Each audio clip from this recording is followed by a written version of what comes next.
Konsep gender timbul sebagai hasil dari proses sosial dan budaya yang terkait dengan pembagian peran dan posisi antara laki-laki dan perempuan dalam lingkungan masyarakat. Banyak masyarakat menganggap peran sosial perempuan jauh tertinggal dan bersifat pasif dibandingkan dengan laki-laki. Namun ini bukanlah keadaan alami, melainkan hasil dari konstruksi budaya. Kesetaraan gender melibatkan berbagai aspek, termasuk kesetaraan dalam pendidikan, kesempatan kerja, keputusan politik, pengambilan keputusan, dan perlindungan hukum. Kesetaraan gender di tempat kerja telah diatur dalam pasal 5 Undang-Undang Nomor 13 Tahun 2003 tentang Ketenagakerjaan. Dan pasal 6 yang berbunyi setiap pekerja atau buruh berhak memperoleh perlakuan yang sama tanpa diskriminasi dari pengusaha. Negara menetapkan sejumlah prosedur yang harus diikuti perusahaan untuk mewujudkan hak kerja yang sama bagi pekerja laki-laki dan perempuan. Gender merupakan kajian tentang tingkah laku dan hubungan sosial antara laki-laki dan perempuan menurut Saptari pada tahun 1997. Pasar kerja merupakan sarana yang mengkoordinasikan pertemuan antara pencari kerja dan perusahaan yang memerlukan tenaga kerja. Ketidakseimbangan berdasarkan gender mengacu pada ketidakseimbangan akses sumber-sumber yang langka dalam masyarakat. Sumber-sumber yang penting itu meliputi kekuasaan barang-barang material, jasa yang diberikan orang lain, prestise, perawatan medis, otonomi pribadi, kesempatan untuk memperoleh pendidikan dan pelatihan, serta kebebasan dan perasaan atau terbebas dari siksaan fisik, menurut Cartes pada tahun 1997. Pasar kerja dan gender di Indonesia. Ada 3 jenis pasar tenaga kerja yang ada di Indonesia, yaitu pasar persaingan sempurna, pasar monopsoni, dan pasar monopoli. Di Indonesia sendiri, penyelenggaraan pasar tenaga kerja ditangani oleh Departemen Tenaga Kerja.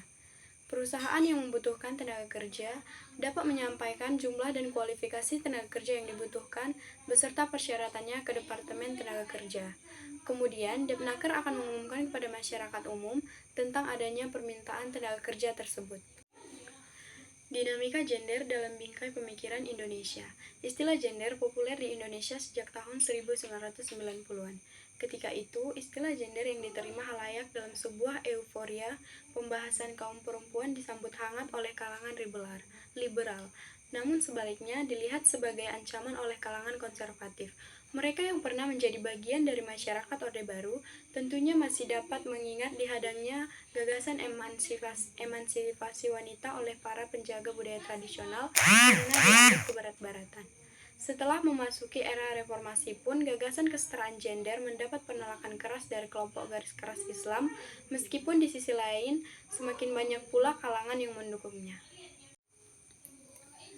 Selama ini, sejarah gender cenderung berpusat pada pemeran utama perempuan dan kurang menghadirkan pemeran utama laki-laki. Oleh karena itu, memberi ruang refleksi bagi laki-laki perlu dipahami sebagai upaya menghadirkan makna atas keberadaan laki-laki dalam konteks pembangunan berperspektif gender. Maka itu bisa tercipta ketika laki-laki bisa menyadari dirinya sebagai makhluk sesuai bingkai pemikiran masyarakat setempat. Dalam konteks Indonesia, pemberian ruang refleksi tersebut dapat dilakukan dengan berpijak pada bingkai pemikiran family state yang sangat mengakar kuat sejak masa Orde Baru. Teori diskriminasi gender. Pertama, teori neoklasik. Teori neoklasik mendekati pengambilan keputusan individual dari sebuah perspektif pilihan rasional dan memberikan satu paradigma yang melaluinya seseorang dapat menganalisis perbedaan jenis kelamin dalam angkatan tenaga kerja.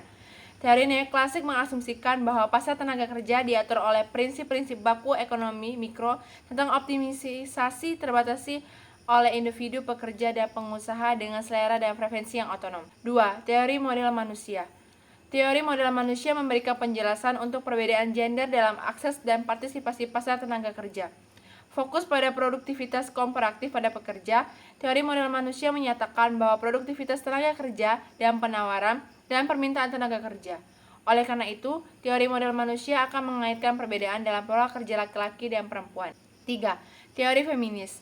Teori feminis yang menjelaskan perbedaan antara partisipasi angkatan tenaga kerja laki-laki dan perempuan fokus pada lembaga dan proses sosial lebih besar yang mempengaruhi dinamika gender. Paradigma ini tidak hanya berakar pada ekonomi, tetapi juga menggabungkan pengaruh lembaga-lembaga kebudayaan dan tradisional. kebijakan pemerintah, agama, dan sumber-sumber lain dari sikap gender yang meluas ke pasar tenaga kerja. Selanjutnya ada peran perempuan dalam angkatan kerja, sama halnya dengan aktivitas perempuan dalam ekonomi. Fenomena penyerapan tenaga kerja perempuan merupakan isu utama perekonomian dan mendapat sorotan sejak lama perihal perubahan partisipasi dalam angkatan kerja. Peningkatan partisipasi angkatan kerja perempuan merupakan salah satu perkembangan ekonomi yang paling luar biasa sepanjang abad.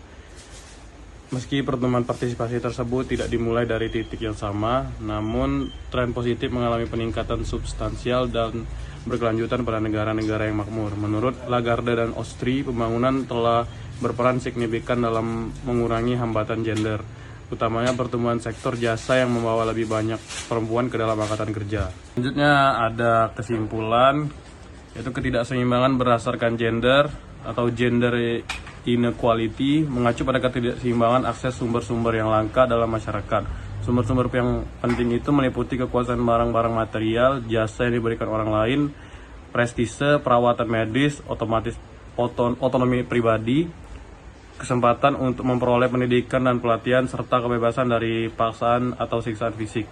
Hambatan-hambatan terhadap partisipasi perempuan dalam angkatan kerja dan terjadi diskriminasi berdasarkan jenis kelamin di pasar tenaga kerja.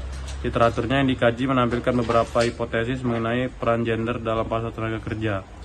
Teori neoklasik, teori feminis, dan teori identitas sosial merupakan tiga lensa sangat berbeda yang dapat digunakan untuk menilai diskriminasi di pasar tenaga kerja.